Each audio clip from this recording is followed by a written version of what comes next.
Is more chances के कुछ harm हो सकता है, कुछ गलत हो सकता है। स्लज बिल्डअप हो सकता है, फोमिंग हो सकती है और की।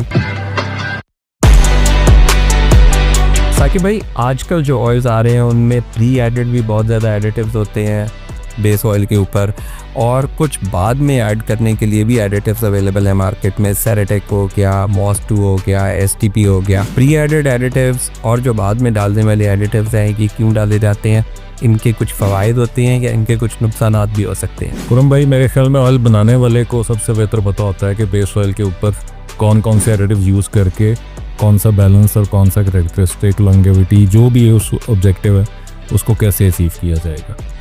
अगर आप उस केमिस्ट्री में कोई बाद में जो आपने नाम लिए उनमें से कुछ ऐड करते हैं, तो मेरे ख्याल में देयर इज़ मोर चांसेस के कुछ हार्म हो सकता है, कुछ गलत हो सकता है। स्लज बिल्डअप हो सकता है, फोमिंग हो सकती है और की, और वर्स्ट केसेस में शायद क्रोजन भी हो सकती है, क्योंकि आपको नहीं पता कि उस एडिटिव में कौन सी केमिस्ट्री थी।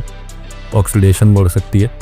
तो ये मैं इसको अच्छी प्रैक्टिस तो नहीं कह सकूँगा जी, और फ़ायदा होता हुआ मुझे इसका नज़र नहीं आता, क्योंकि अगर वेयर एंड टेयर हो गई है ना, तो मेटल तो नहीं बन सकता जाके किसी एडिटिव का।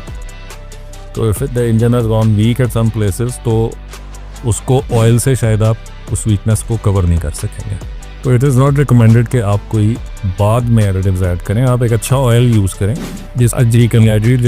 जिसकी केमिस्ट्री थोड़ी पता हो, आपको विद एक्सपीरियंस भी समझ आ जाए। जैसे PSO की रेंज में आपको मुख्तलिफ वेरिएशन मिल रही हैं। 530 में 2 तरह के ऑयल है, तो 15W40 में भी 2 तरह के ऑयल हैं, तो उसमें एडिटिव्स का ही डिफरेंस होगा।